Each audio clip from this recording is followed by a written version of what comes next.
Welcome to the Buy Box Experts podcast. We bring to light the unique opportunities brands face in today's e-commerce world. And welcome to the Buy Box Experts podcast. This is Eric Stopper.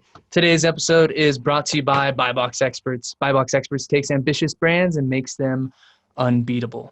We've got a team of consultants. I'm one of them. Come and talk to us. Go to buyboxexperts.com, click on the free analysis button. It's completely free, no strings attached, and you'll be connected with me or a member of my team, and we can talk about whatever you need. This episode is part of a 10-part series that we are doing with the geniuses at Kenshoo. We thought to bring together our collective knowledge in a way that was fun and educationally indispensable. Today, I'm joined by Nich Weinheimer, General Manager of E-commerce at Kenshoo. Nich, welcome to the show. Thanks, Eric. Really glad to be here. So today's topic is how your Amazon advertising measures up. And that can mean a lot of things to a lot of different people. And I kind of want to start off by just kind of reflecting on the fact that Amazon is a tough beast. For those who are listening, you're probably getting your butt kicked. That's fine, right? We want to help you out. You've got fees and listings and a whole host of other things that you need to be focusing on as a brand. And I wanted to talk with you, Nich, about some of the questions I get pretty often from the brands that we work with, and I'm sure you have to deal with on a day-to-day basis when it comes to managing advertising spend on Amazon and in general. So I kind of want to get a sense. You work at a really high level at Kenshoo, kind of organizing these strategic partnerships and understanding kind of big data and how to use it. So talk to me about the state of Amazon ads in general. What are some of your perceptions and your thoughts and just the latest word on the street? Yeah, absolutely can dig in there. First of all, 10-part series of geniuses at Kenshoo. That's a really nice introduction. So just don't remind them of it. Try to live up to my team's prowess in the space, and I'm certainly lucky to have the team that we do have and the thinkers that have come from Amazon-specific agencies or technology companies in the past. So excited that you guys are leaned in with this podcast. For my part, I actually, just for the audience's record, I actually worked at Buy Box Experts leading all marketing and advertising on Amazon years ago. And a lot has changed since then, Eric. I mean, as I think about some of the experts that you guys are working with today internally and certainly that are on my team, the depth that they've gone with the backgrounds that they have in paid search and commerce search in general, it's really fascinating and just to see how much Amazon has expanded their advertising offerings, the placements that are available, the ad types, the ways that they're kind of moving up the funnel in what they offer marketers, the tool sets, kind of the democratization of their data that used to be very, kind of disparate between their vendor and their seller programs. Starting to see that codified down. I mean, over the last, it feels like almost 5 years, but it's only been about 3 years that we've seen rapid evolution. And I think, we've seen a huge demand from the smallest sellers to the largest, CPGs and the biggest vendors to Amazon, really thinking through what's the best strategy, what tools do they need, what expertise and support do they need. But one of the key things that I think is becoming clear in the whole space, regardless if you're a seller or you're a large vendor, is really actually founded in kind of the tenets that we used to tout at Buy Box Experts back in the day of the three-legged stool, right? Like advertising is not a silver bullet for your brand to be successful on Amazon, full stop. You can't have a successful advertising program without quality content so that whatever traffic you are driving is converting. If you are a seller or a brand who's trying to protect their own brand on the channel, if you have distribution challenges and kind of gray market sellers, basically if your channel isn't clean, no matter how much you try to advertise, you may either be putting money in other people's pockets or in one way or another not taking advantage of the full opportunity for your brand on the channel. So I think Amazon advertising has been a catalyst for large brands and the smallest sellers that do own their own brands to think through really rationalizing that three-legged stool of content, operations, and advertising. And all those things are really coming together in a big way. Amazon doesn't necessarily give you all the data that you need either to be successful on the channel. And so there's a whole world of third-party data providers that are helping these brand owners think through the calculus of how they can sync up their operational data with their third-party data they may be acquiring to understand their share or their competitive set better. And then advertising data is certainly important, but it needs to be joined together in this broader analysis of ultimately what is the effect of an advertising dollar on my whole business. Because for years, the concept and conversation was, you got to, as a seller, you got to be in advertising on Amazon. And the whole measure was ACoS or ROAS.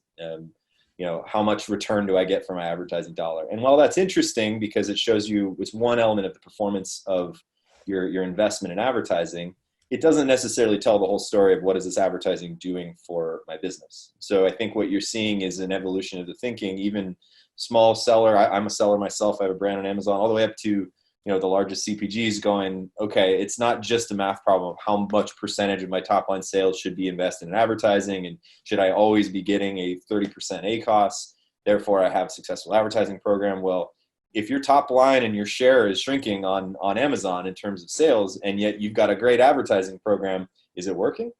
So when you think about how does it measure up, so to speak, and where Amazon advertising is going, I think it's catalyzing internally at Amazon how brands think about, the pay-to-play nature of the channel today, and ultimately how an advertising dollar affects their overall business, and where in the advertising funnel of opportunities that Amazon provides you to invest that next dollar, or when to invest in that upper funnel DSP campaign, given where you are today on the bottom funnel, or where you are in your ranking in your category. So as a broad way of saying, I think it's evolved a lot in 3 years, Right. and that understanding the true effect of advertising on your business is kind of the paradigm we're in today.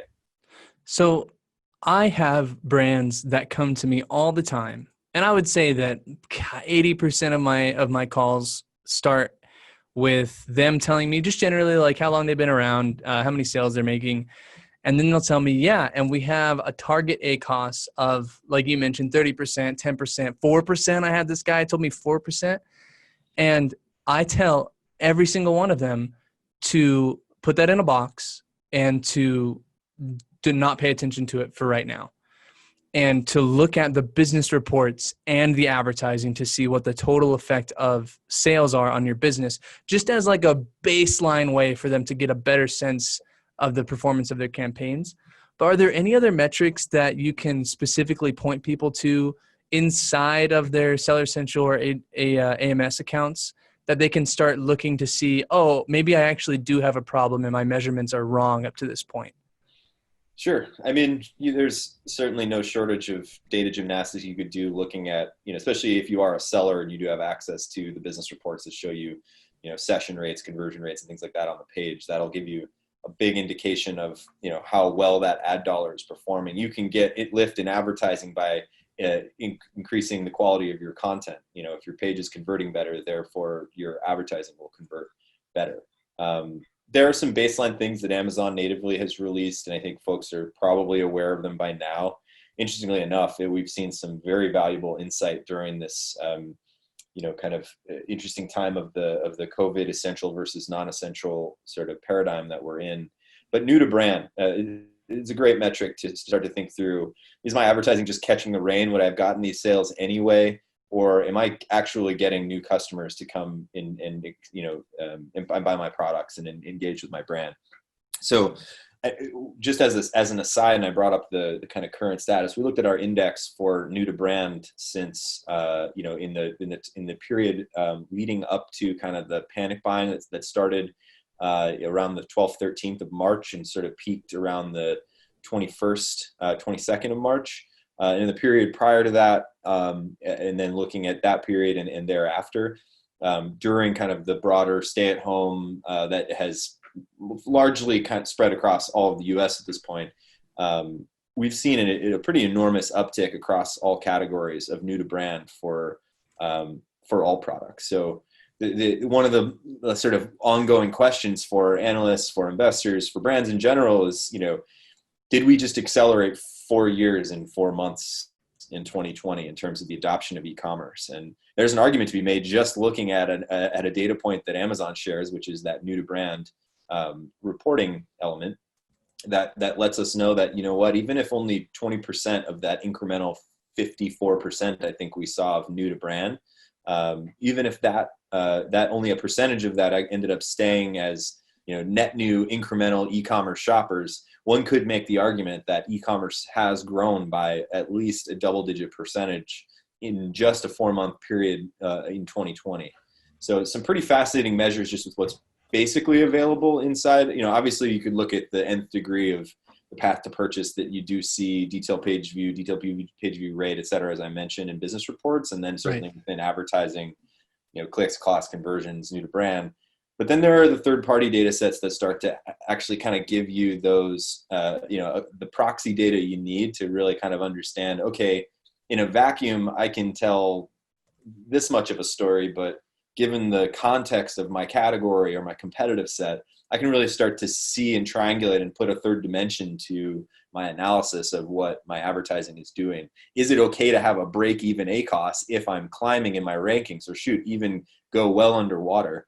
And a lot of times for a seller, and I'm that way as well, I've got spreadsheet calculators that let me know exactly what I can spend on advertising, because the way I operate my business is on the margins. It's not, I'm not a venture-backed product advertiser to where I'm making a big bet on advertising to climb through my share. I just want to sustain a certain level of sales, in which case maybe ACOS is the best measure for that seller. But for a seller to think about climbing in the rankings and thinking through what is the incremental sales opportunity that I would get if my product was in a position just above the fold, I mean, it's exponential. And so if you've got that ability to climb just that next level up in search results, and certainly advertising and more eyeballs to your detail pages help you climb in organic rankings, as does sell-through, and all the other sort of pieces of Amazon's organic ranking algorithm. There are arguments to be made of taking a loss on advertising to climb through the rankings. But again, you don't necessarily have all of the data to understand where you are in your competitive set, how often you're showing up, how much share you're getting. If you're only getting a tiny share of your paid impressions for a given important terms for you as a business, based on what you're not getting as an impression share, that there's a huge opportunity. There's a huge volume of traffic that you could be fighting for. And that should give you some indication of how far you could help yourself climb organically if you were able to buy that much more traffic. And so do you then go and look at a 6-month window and say, maybe I need to go find, a partner if I'm a smaller seller to invest that kind of requisite tens of thousands of dollars maybe that it would take to go win on some of those terms to climb in the rankings. But the exponential amount of sales that you will get organically after you've climbed up to that position and maintained it is well worth it and should pay off the investment. Would you recommend to folks that maybe they follow the advice, and we'll put a breadcrumb trail of how to get to the new to brand reports in the show notes for this. But would you recommend that once a brand figures out, like, oh, I have this issue, and they fix it, right? There's something inside of their back end that's causing them some distress, it's wasting money. Would you recommend that they just dump as much money as possible on that? Should they slowly, incrementally increase the amount of spend that they're using and try to scale it that way? Or is it worth it to just say, look, like, I found this one fundamental problem, let's blow this thing out of through the roof? Sure. I'm never a fan of making sweeping gestures without the benefit of a data-driven plan, which is why I brought up that in many cases, working with data partners to better understand the opportunity. We as Kenshoo, will tie together, some of our data partners with our advertising data, sometimes at an index level, to go to a brand and show them an opportunity analysis of what they could be spending in their given category, if they may have assumed that they've sort of achieved their natural kind of stasis in their category, or they've hit their opportunity. And it needs to be an analysis that looks beyond, again, limitations they may have on how, again, how efficient they want the campaigns to be. And so maybe they're a little too focused on ACOS. But if you can show them the opportunity of, we think the category is worth this much, and your current sales in the category are this, then we know you have this amount of growth that you could achieve. And if you invested this much based on your current rate of return with some diminishing returns on scaling up a program, we think you could get to, you're basically measuring how can I lift top line sales while using advertising as a lever to increase, glance views and sell through that, again, It's that concept of building up your organic presence with advertising as the underpinning for that. Now, your question more specifically, do you dump just as, that needs to be a very clearly defined analysis of there is a top line of the opportunity there. Here's where you are today. I'm never a fan of, it's not unlimited spend ever, as much as a lot of marketers will say, hey, if I'm getting the return, it's unlimited spend. You need to have a good plan in place and look, it may be right for you and the size brand that you are to just say the way that I've operated my business is that I want to make this much money and this is what I'm going to do. It's not worth it to me to go borrow $100,000 to make a bet on advertising, no matter how much data there is. So it depends. So you made some comments about the kind of this shift to preference for e-commerce, right? And I saw a really cool article that termed it the new economy, which has probably been coined, centuries ago at different points, right? Industrial revolution, anytime that happens, there's always a new economy. But this one, very new, right? Very different. And competition is very different. If I look at two gas stations, right, the competitive landscape for those two gas stations and the way that you get more people in are so different than what you would do to get more exposure on Amazon. And the main question that I have, because I was talking with a paper manufacturing company, they do like sleeves and, like stickers and envelope labels. Mm-hmm. They are probably an order of magnitude smaller than the next largest seller, right? So we're talking about a $10 million business as opposed to a $1 million business. So the $10 million business just has a big fat sack of money and they have a little tiny pouch of money. Is it realistic for them to even consider taking real significant market share from that big leader? Does it really just come down to how big a bag of money that you have? Or can you really make these super tiny changes to all the different aspects of your listing and the way that you're advertising and the keywords that you're targeting in order to start nipping at their heels and stealing more of that market share? It's a really good question. And look, there's a number of different angles of way to approach it. There is a certain amount of protection and a moat that you can buy on Amazon that a lot of the largest, brand owners out there, conglomerates, brand holding companies, they leverage their strength in their coffers to create that moat to drive up the cost of advertising to such a degree that maybe it's not profitable if you're a commodity seller to come in and try to sell when you don't have the economies of scale, the unit economics, and the cost of your products, et cetera, where for the large brand, that it's less for them in some ways a question of the marginal cost of advertising and more just yet another brand advertising channel that they want to, dump gas on that fire. So if I'm the smaller seller with the smaller tool chest, what are my strengths? I'm more nimble. I can be more creative with my product assortment and with differentiation. They, obviously the old trope that the richest are in the niches. Like, do I want to go in and try to beat out the laundry detergent play against Tide? Well, not necessarily, but maybe there's a niche that I can play in laundry detergent that is compostable packaging or is, something that's very focused on a certain skin condition. I mean, I'm serious though, but there are those queries and you can build, especially as a small $1 million brand, you can build real value for a smaller segment of the market because you can laser focus on it. And maybe your goal is to go sell to that conglomerate at a multiplier on the top line of the business that you operate on break even as opposed to profitably. So there's different ways to think about your exit strategy as well if you are one of these brands, other than just, is the bag of money bigger? Because if you have, and I always got this question too when we were just getting into then called AAP, now DSP, where we would get these smaller brands that were barely even scratching the surface on their potential to grow in their category just with search at the bottom of the funnel where people are actually actively buying.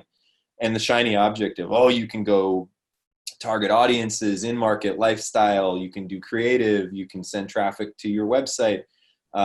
It's like, guys, don't look over here. Yeah, look, this is a 30-day view and click attribution window for display advertising. Display is not a performance ad, ad for you. You're going to be scratching your head wondering if it's working when you could just be bringing dollars in. yeah, this is an exposure upper funnel average. This is to try to add new eyeballs to the top of the funnel that maybe in a few weeks will convert down at the bottom of the funnel. And hopefully I'll see a lift in brand searches because I invested here. And if you're only going to invest $5,000, you're not going to put a meaningful amount, enough eyeballs to be able to understand, did that end up, you need to have kind of statistical significance in an investment in display. So if I'm the big brand, my biggest benefit is I can run this display advertising to ensure that more and more awareness eyeballs are going into my funnel and I'm getting more brand searches, and I protect my brand searches. Then for the small guy, you're still selling widgets, you still have a brand, you want to protect your brand searches, but you're probably going to be thinking about more creative ways to get eyeballs onto your page, whether that's affiliates and influencers. You've got maybe a social program that's brewing, you're looking for more earned media because you're building your brand from the ground up. And you're focusing on a niche, or you're just happy with the piece of the pie that you get, even doing the exact same thing as the big guy. Because you look at some of the volume estimates for some of the largest brands out there. You and I running a small business, Eric, we would be happy, but probably not happy, but we would do very well with tens of thousands of dollars a month in revenue at a healthy margin. That'd be a healthy small business to have. Mm-hmm. For a big brand, not so much. And so maybe there are niches they're willing to, completely disregard because it just doesn't make sense. They can't build a $2 billion brand. Sure. I like the bit about finding the niche. I saw there was a class action lawsuit about it with the whole Tide Pod craze. Someone made little dinosaur shaped Tide Pods that, they were liquid detergent inside, but they weren't Tide Pods. They were some other weird brand. That's a great idea. Yeah, maybe not like the right time to do it. Probably not a super good move, but at the surface, it's a good idea to incrementally innovate your products around your biggest competitors. Now, you mentioned social media strategies. Kenshoo has the ability to kind of marry all these things together and give you a really actionable and beautiful dashboard to manage both the social, the Amazon. I think Google plugs in as well. You can view through on Google. Yeah, we actually started our business was started in partnership with Google. So that's where we were founded as a search technology, partnered with Google. We then built a social product, and then commerce is largely a pivot of then about 11, 12 years of search enterprise advertising technology toward the Amazon opportunity. So today we have search, social, e-commerce. We actually have an apps download product for like Apple, Apple search ads on their App Store and nice. Google Play Store, et cetera. So everyone that I talk to, I don't know, maybe like 10 people over the last 6 months have said that they're driving some traffic from social ads to Amazon. I want to get your thoughts on that strategy, because my understanding is that when somebody lands on an Amazon listing, their propensity to purchase, right? The odds that they're actually going to click the buy button are much higher than they might have been on a website, right? Where they don't necessarily know that brand. The research kind of phase is a little bit longer. Maybe the conversion takes a little bit longer. So I kind of want to get a sense for what types of encouragements you give to brands in terms of their social strategy in the context of Amazon. Well, it's a good question, and I would maybe even challenge it to a degree to say, when you look at sort of social advertising and you kind of look at the general funnel, like if display is the top of the funnel, to me, social is in mid-funnel, it's consideration.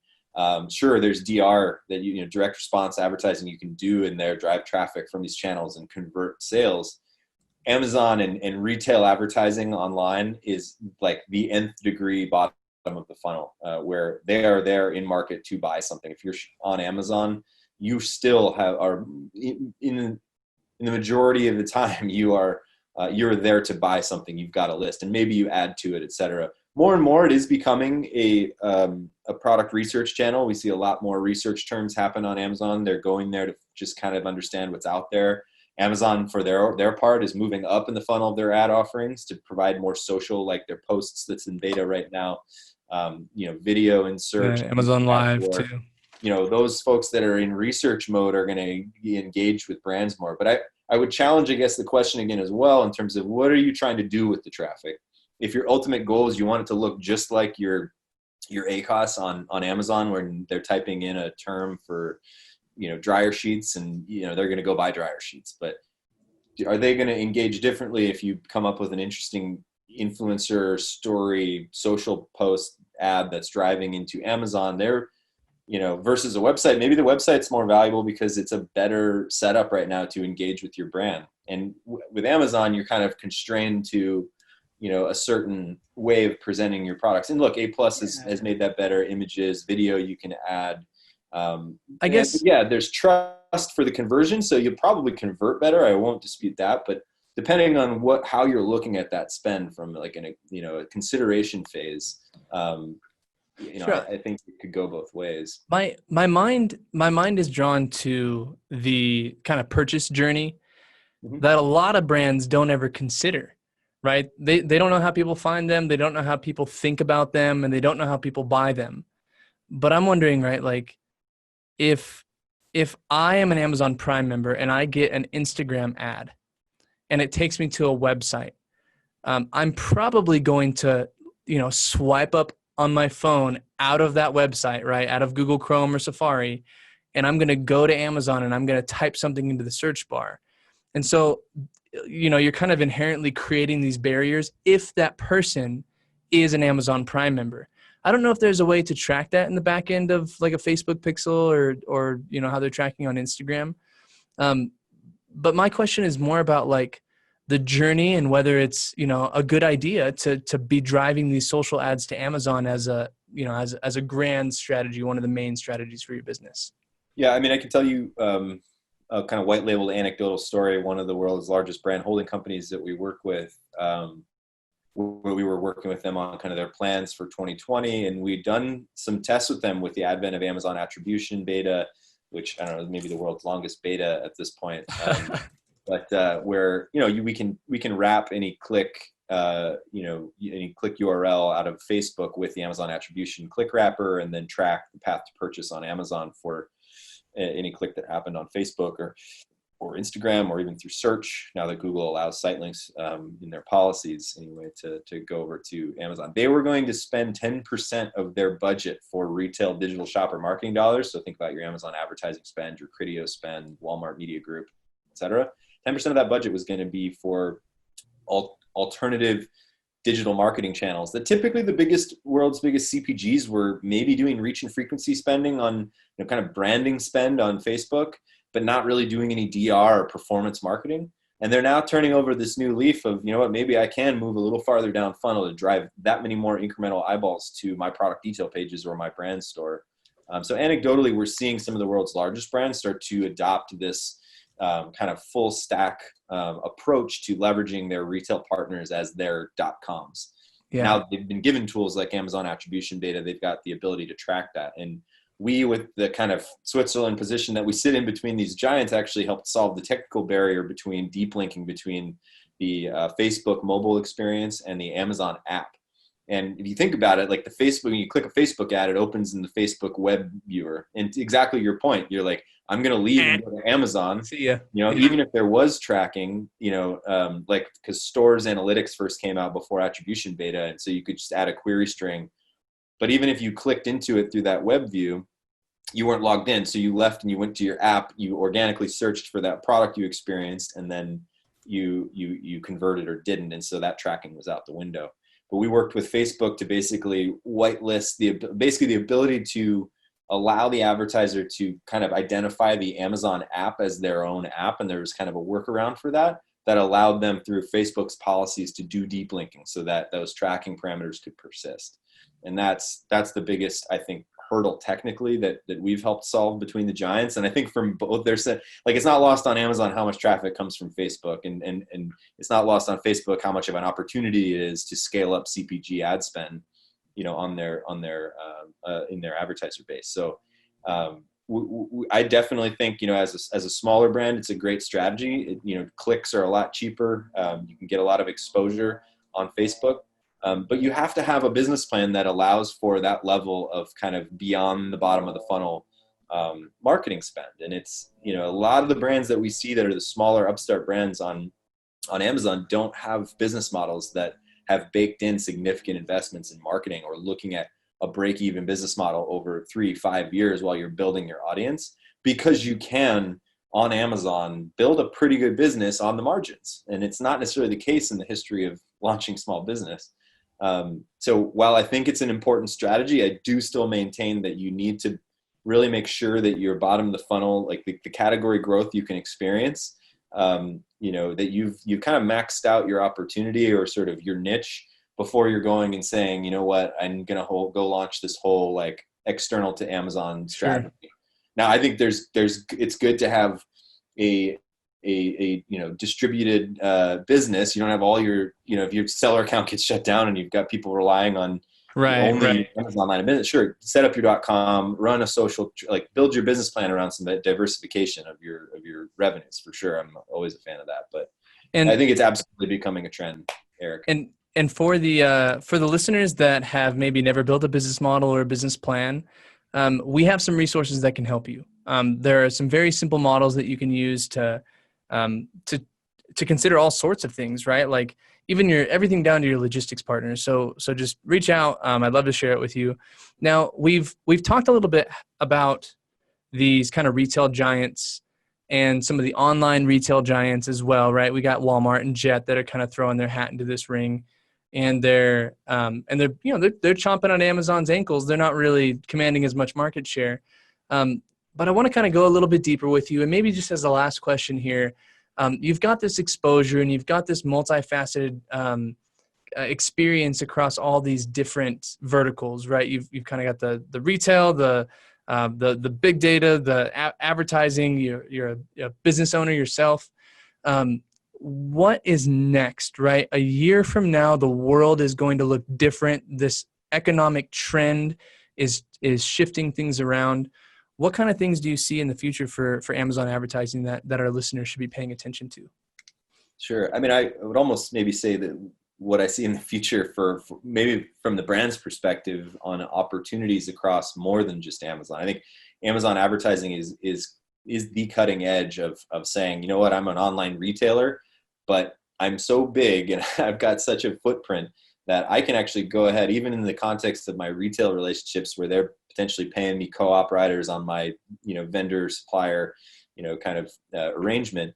I'm going to go ahead and give you advertising tools and you guys are going to beat the living crud out of each other, competing for the eyeballs that are coming at grand scale on my channel. And what has that done to the rest of retail? I mean, it's you see Walmart Media Group basically following suit and building out, basically their version of what Amazon advertising built out inside the Walmart ecosystem with a ton of unique value that they could provide with their huge offline footprint. The retail business of Walmart, I dare say dwarfs, but it's definitely, I think it's almost like 100 billion bigger than, than what's going on at Amazon. But what Amazon has effectively done is pressured the rest of retail to say, you need to have these high margin ad dollars on your balance sheet. Otherwise you're going to be further squeezed. And it's a major ask for the rest of retail. And Amazon has also trained these brand manufacturers that are scaling up rapidly in their advertising ecosystem. They've trained these folks to want transparency and control over their digital shopper marketing dollars and how they compete on these retail sites. And so it's gone are the days of being able to kind of obfuscate what you do with co-op dollars from a brand as a retailer in terms of, your own digital customer acquisition. Now the new paradigm is the brands want to be able to compete for those queries on your site. They want their products shown when the research query comes into a next top 10 retailer and beyond. And you've seen the responses that some of the giants have made in this space. Microsoft acquired Promote IQ, which is the technology that backs about 20 of the world's largest retailers after Walmart in terms of their sort of digital supply side. So being able to have that site monetization. Criteo has been around for a long time with their network play for product advertising. After they acquired HookLogic, was basically these product ads syndicated across somewhat of a blind network and more of a kind of the traditional display network play. But Criteo is redefining themselves. So they come in and kind of build a more transparent advertising ecosystem inside retailers so that brands can buy and understand the direct effect of their investment. So I think we're going to see these bigger players in the space really help enable the rest of retail, to where brand manufacturers are going to be thinking, given, $10 million, sure, 5-6 of that may go to Amazon advertising and a couple more over to Walmart, but that remaining $3-4 million, I want to know where's the next best retailer to spread those digital shopper marketing dollars out. And that could be, again, we start thinking about the data players that are coming in to help with this calculus problem of, how is this advertising going to affect my top line? Well, that data player here is telling me that there's a heat wave in the Northeast, and my inventory information about my competitors I'm getting from a third-party data source is telling me that my competitors are out of stock in this region, so I'm going to up my advertising there across this retailer set. I mean, this is a level of transparency and control that a brand has never had. They've looked at how do we do in sales, national account manager, across, right. Region, and they said, well, we did this. Well, why? Yeah, primitive at best. Yeah, and then of course you have shopper marketing teams sitting over here that are going, yep, we set up end caps, we did everything we did. Then the brands are saying, okay, well, there's trade spend for these national account managers that they can use to make sure their products are placed well. And okay, did we see a lift?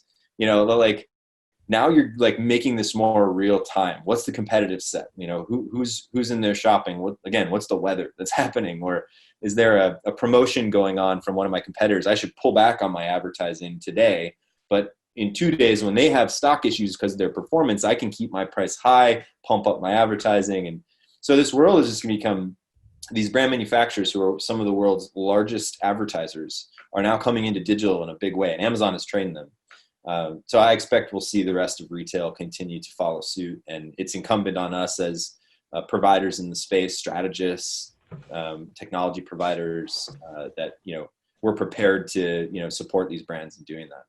I think that's excellent. You can connect with Kenshoo's team at kenshoo.com, KENSHOO.com.